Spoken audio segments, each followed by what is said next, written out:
Hey, it's Anita. I am away getting married this week, so we are revisiting one of my favorite shows from this past year.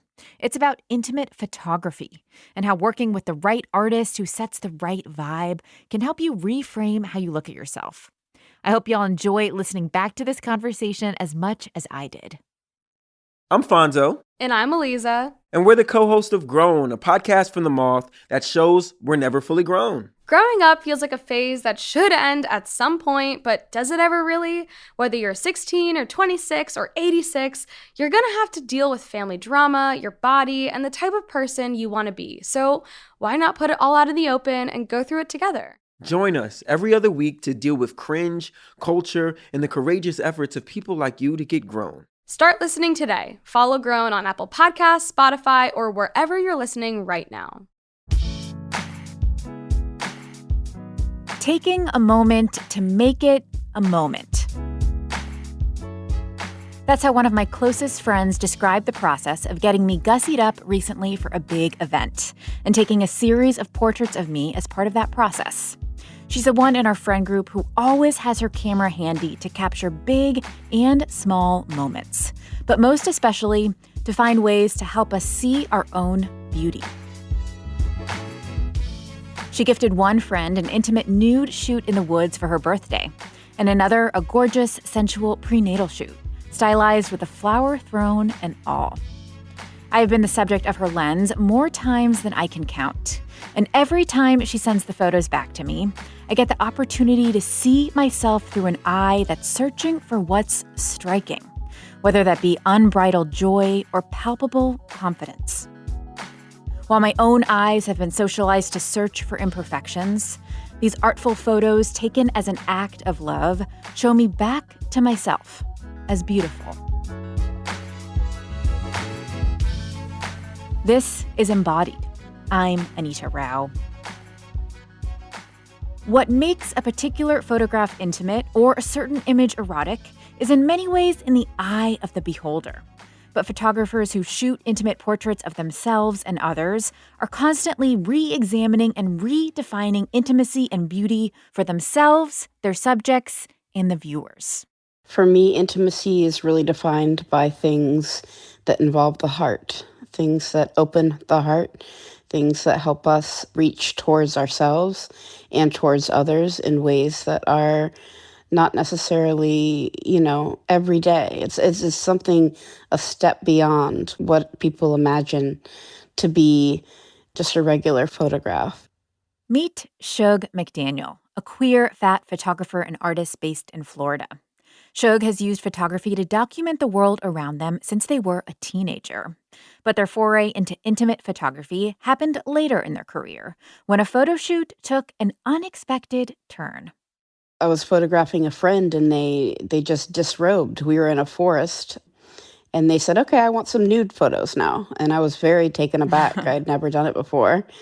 And I took the photos, and as I did, I just realized how incredible the experience was for not only them, but for me and for the connection that we were building.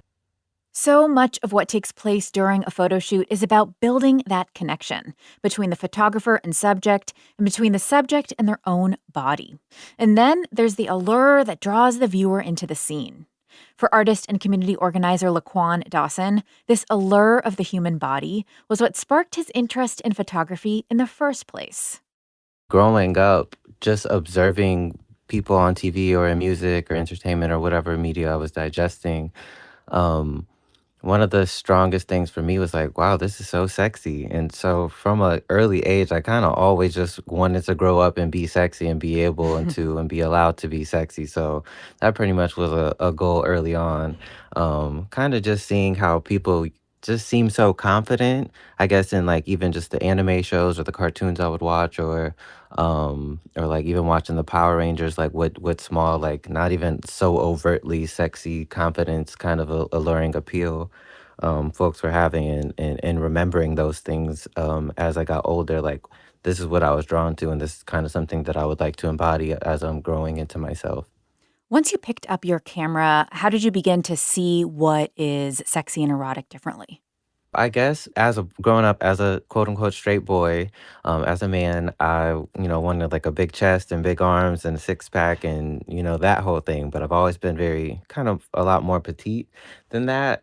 And so as I got older and as I was picking up my camera and seeing like, okay, well, this is what I actually have to offer in front of the camera. And so I started kind of looking at parts of my body and parts of my entity and my face and my movement and my posing and my dress and stuff and seeing like, okay, these are the things that I find attractive about myself and that are alluring and that are exciting.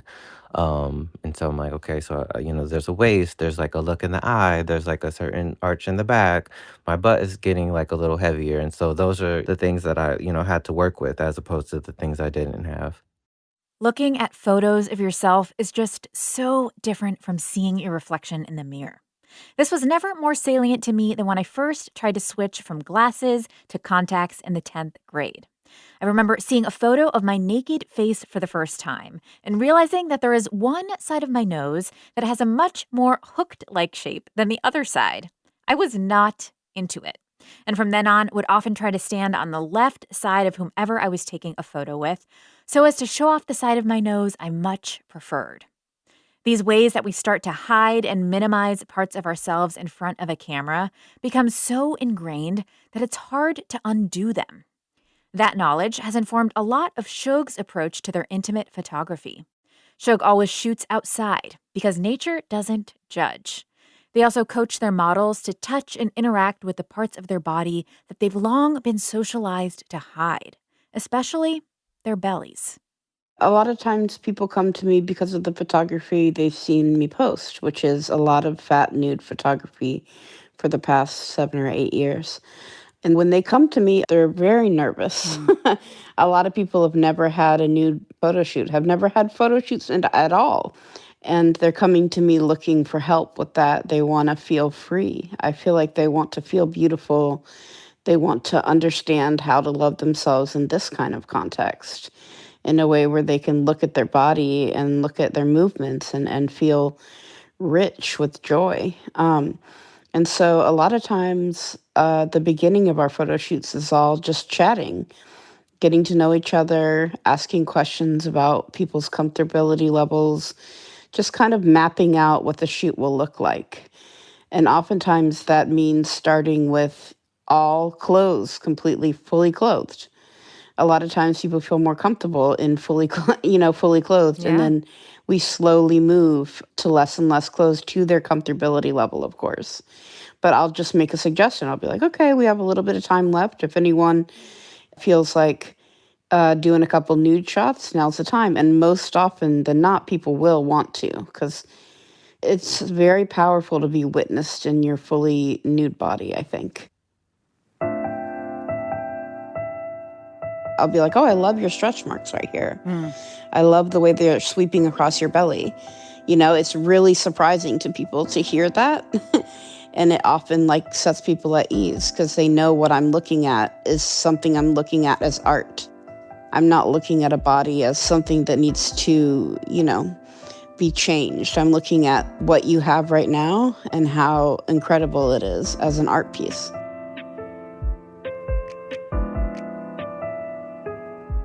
It really is an intimate thing to embrace something that so many people are disgusted by and are trying so hard to avoid. Fatness is, in our society, a lot of times the worst thing that you can be. And so to take fat bodies and to have these human beings who are, in my eyes, totally beautiful, embrace and touch upon the part of themselves that is often talked about as the worst thing they could be is very powerful. And you can tell through the photographs and the experience too. There's often tears, there's often joy, there's a lot of emotions that come out of that interaction between a person and their body.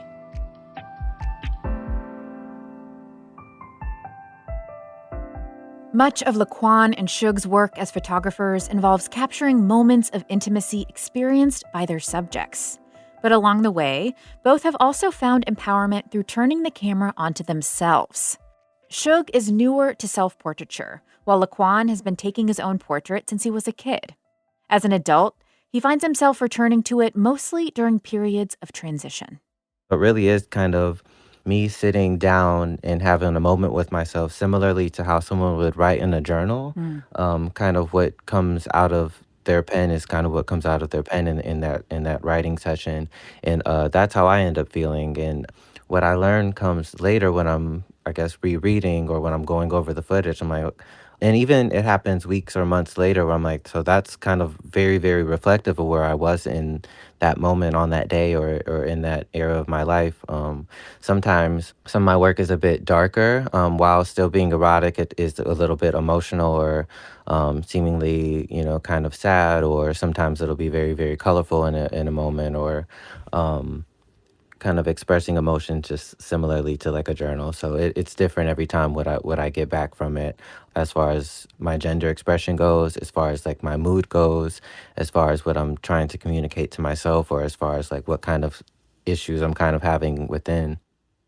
I had never photographed myself until I started doing fat nudes because I don't think I was ready. I don't think I was ready to witness myself in that way. But I literally was healed from a lot of internalized fat phobia through taking photos of other fat people and seeing the undeniable beauty there. I started photographing myself probably about 7 years ago, and I take photos of different sections of my body, and I can see different worlds there, like Mm. different roles of my fat can create different shapes. And I really do love doing like some detailed shots and to try to like just kind of disengage from myself as a full human, but actually just like the art that is my body.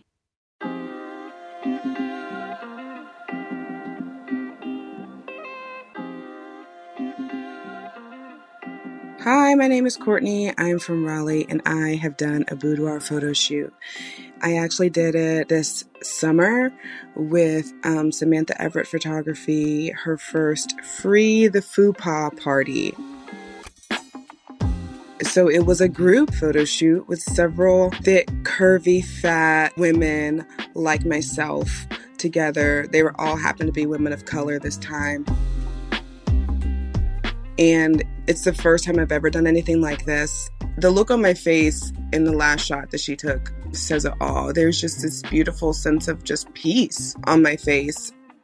And when I finally got to see that picture, it changed me. It changed me fundamentally. The experience did, but really just getting those pictures back and seeing myself as a 35-year-old woman after 2 kids, my stretch marks, my cellulite, my rolls, my sagging breasts from breastfeeding, in such an incredibly gorgeous presentation that, there was no hiding. It's not like anything was airbrushed away. That's really how I look. And I knew instantly, I felt so beautiful. I looked so beautiful. And it really has fundamentally changed the way that I step out into the world. Even if I'm very covered up, I feel beautiful so much more often than not. You just heard from embodied listener Courtney. Whether you're posing for the camera or capturing the moment from behind the lens, participating in intimate photography can certainly be erotic and a way of exploring the movements, gestures, and scenes that you personally find sexy. Laquan says that because of his existing work and reputation, most folks that find him are ready for the experience and want to feel sexy and confident. But at the same time, sexiness isn't the only or even the primary goal for him when he's going into an intimate shoot. Something that I've worked really hard on in my career taking photos, and especially erotic imagery, is kind of trying to let people take a step back and not just seeing it as like just sex.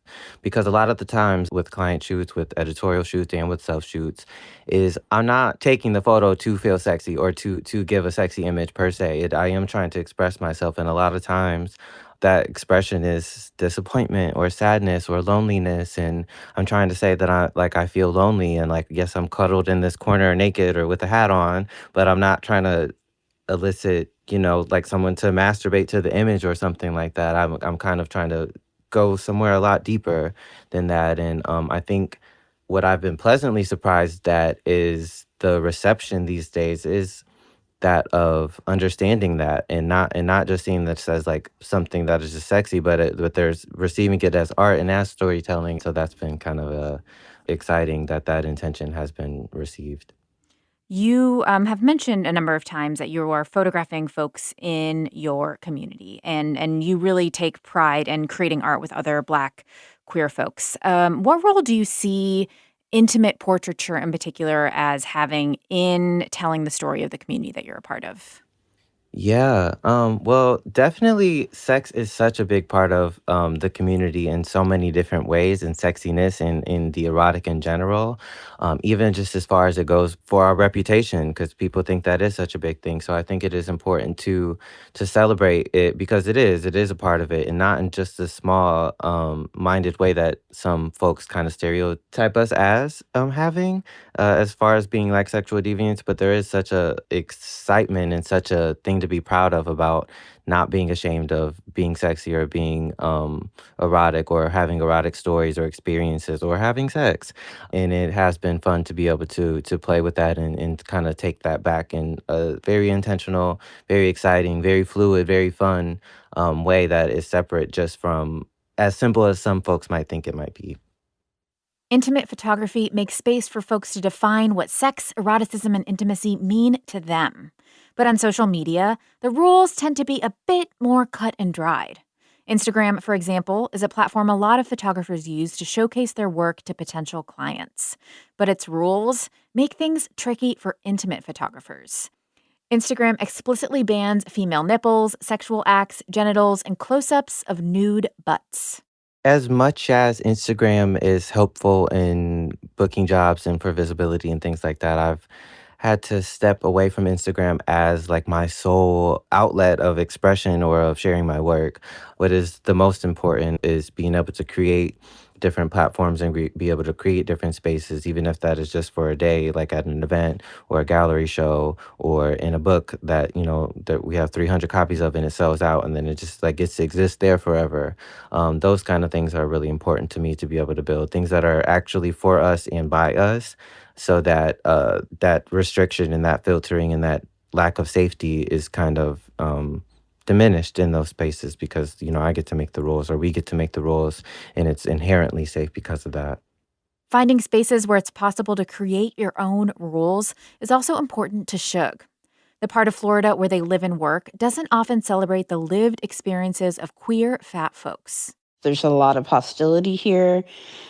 Just recently, the Pride Center in the town near me got its windows all busted out and raided by, it seems like a hate group. And so there's a lot of fear here. And a lot of times, people that are marginalized don't want to be out in nature because nature is often seemingly guarded by rednecks and people who are, white supremacists and things like this is what people think about. And so I like to offer my protection and my confidence to those people. And I lead a bunch of people out to places that maybe they would never go before. But I'm very familiar with them and I feel very confident in who I am and my ability to talk to these folks and to create a safe haven in and among these communities that maybe are, hostile towards queer folks. Like, I really pride myself on being able to find little pockets of joy in the woods and be able to, hold space for people to experience things that they deeply deserve. If y'all are at this point in the pod and haven't stopped to check out the Instagram accounts of the people we're talking to, I highly encourage you to do so. You can find their handles in this episode's show notes. Their work is just so good. But while glancing at those images may take you only a few minutes, the time and intention it takes behind the scenes to create them, let's just say the difference is exponential. I love the process of boudoir photography and intimate photography. I think it's definitely something that you have to approach very gently and carefully. It's a lot of listening and a lot of paying attention, making sure that you are very adamant to never cross a boundary and ensuring that the subjects are all very comfortable and just having fun as well. You don't want to be too careful to where you forget that, it's supposed to be a very fun and soft environment, something that they can also be entertained in as well. It's a lot of listening, a lot of like, what do you like? What do you not like? What are the things about yourself that you want to emphasize more? What are the things that you wish were more exposed? What are the things that you would rather hide from? Just things like that and whatnot. And then you get that opportunity to present it to them and they kind of present it to themselves where it's like, this is you, this is how you look at, sometimes they're like, oh my gosh, like, I look just as great as I thought. And then other times they're like, I could not even imagine, like, this is me, like, this is amazing. This is beautiful.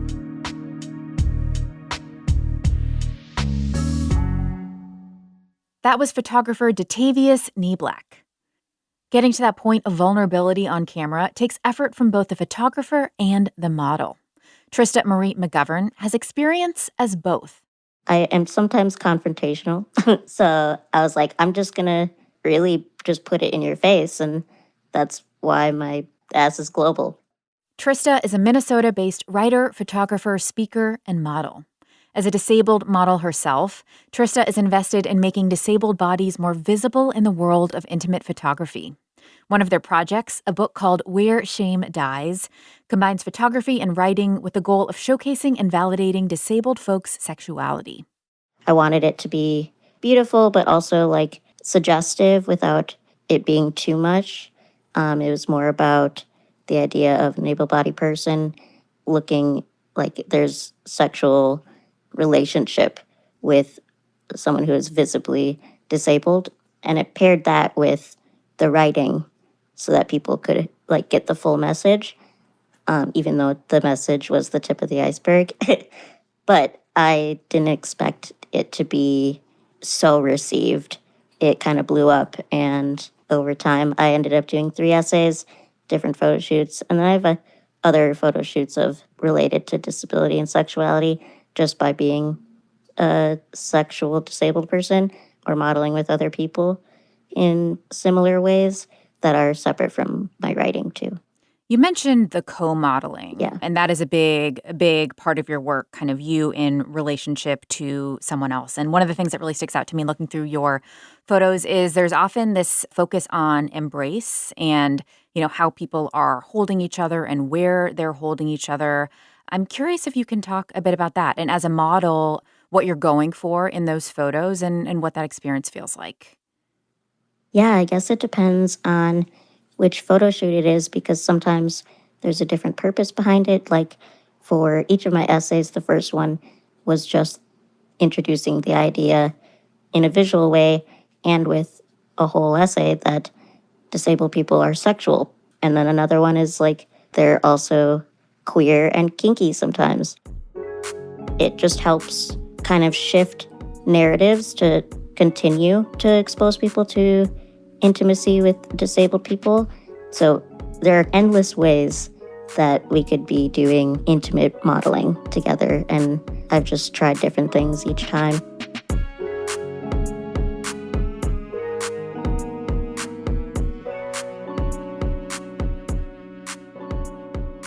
Like Shug and Laquan, Trista thinks a lot about whose gaze is being catered to in her photos. Questions like, who are these photos ultimately for? And how might they make other disabled folks feel seen?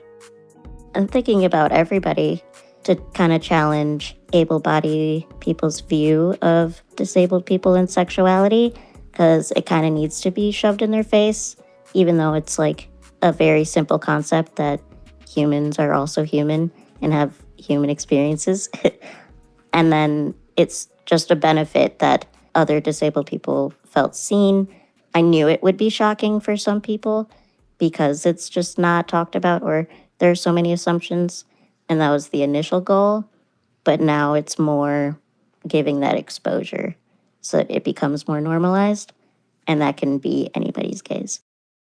While growing up, Trista had what she describes as a debilitating awareness of how others were perceiving her. Modeling has been one part of their deeper vulnerability work. But with vulnerability comes, you guessed it, boundaries. It's something that each of our photographers negotiates with clients before and during their shoots. For models with visible disabilities, the line between being part of a shoot and feeling fully seen in a shoot can sometimes be a tricky one to navigate. In the lead up to recording this conversation, we heard from one of our former guests, DRC Charrington-Neal. DRC left us a voice memo about an intimate photography experience that claimed to be inclusive, but wasn't. For context for his note, DRC uses a wheelchair. So I was recently asked to participate in someone's OnlyFans in relation to a business that they were trying to start that was supposed to be more inclusive. We did the shoot, did the session. I had a lot of fun. But it was funny because even before the session was over, they went back through their phone. And as we were looking over the footage, they were just like, yeah, I don't like your body here in this shot, or this shot, or this shot. And so they basically were like, you know what? How about we're just going to edit you from the waist up because this angle just works better for our audiences. And it was very, I've never been in that situation before. It was like, what do you say? The way it felt to me was like when you want disability, but you don't know what disability really looks like. I don't feel bad because I did it. I feel bad because it made me feel like I was tricked. That was one of our former guests, DRC Charrington-Neal. So I don't know if you've ever had any experience like DRC's, but I'd love to hear you react to that clip. Yeah, that sounds like it's not actually inclusive. It's tokenizing and kind of using someone's identity to like check that box on whatever content they're making. Luckily, with my photo shoots that I've done modeling for, when it comes to disability and sexuality, I'm kind of steering the boat. I decide what it looks like. I'm trading with photographers. I usually just have this one main photographer, Emma Wondra, because I know that they know what I like to see. I know I'm going to get work that represents me, and I feel comfortable with them. And they are very good with consent and boundaries, and I get to decide what gets to be posted, since it's all about my body. And for someone to bring in another person and then comment on their body when they want to use their body for their content is just kind of unethical. I mean, you now have this full portfolio of different shots that you've done. And obviously, you have the eye of a photographer. So what is beautiful and what is artistic, and in looking at your own photos, what you like to see and what you want to see. Could you describe maybe your favorite shot that you've modeled in? And this is radio, so I'm going to ask you to describe it as much as you can for people who can't see a photo, and what it brings up for you about your relationship with your body and your relationship with intimacy. The couple that come to mind are for my second shoot. We did kind of like the nicer, sweet ones, and then we did more of the like kinky, sultry kind. And there's this one photo where I'm kind of standing over her, or like she's sitting on a chair and I'm holding her face and we're about to kiss. And I just like the warm tones, and my leg is up like kind of over her knees. And it just shows like a really intimate moment in like it's not clinical looking whatsoever. You can tell that there's warmth there, that like there's a little bit of passion. I just like really think that that shows a side of disability and sexuality that people may not ever think of unless they see it, depending on the person. And then there's another one that I just love it because it's so wholesome. But my third shoot with Maxwell is actually me hugging them from behind when we were sitting on the ground, and we're just both laughing. And like that shows a different kind of intimacy that I think is really important to show. Like both of those are also very representative of my own life. They just resonate with me a lot, and I think they're very accurate depictions. You can see those photos that Trista is talking about on her website and on their Instagram page. The links to both are in our show notes. When looking through Trista's writing and photography myself, I saw a quote alongside some intimate portraits that really stuck out to me.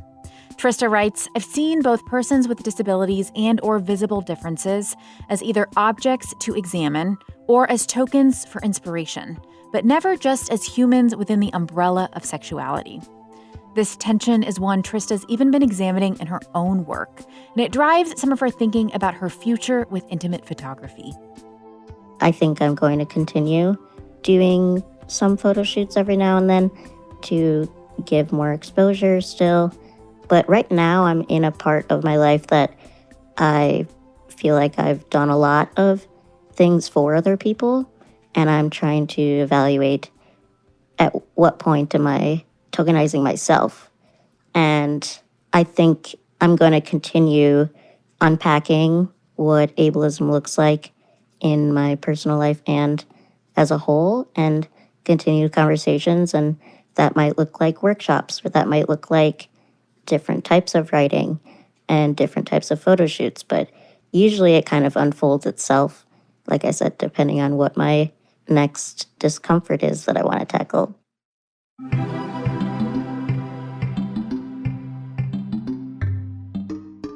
Embodied is a production of North Carolina Public Radio WUNC, a listener-supported station. If you want to lend your support to this podcast and WUNC's other shows on demand, consider a contribution at WUNC.org now. This episode was produced by Kaya Finlay and Audrey Smith. Amanda Magnus is our editor, Madison Spire is our intern, and Jenny Lawson is our sound engineer. Quilla wrote our theme music.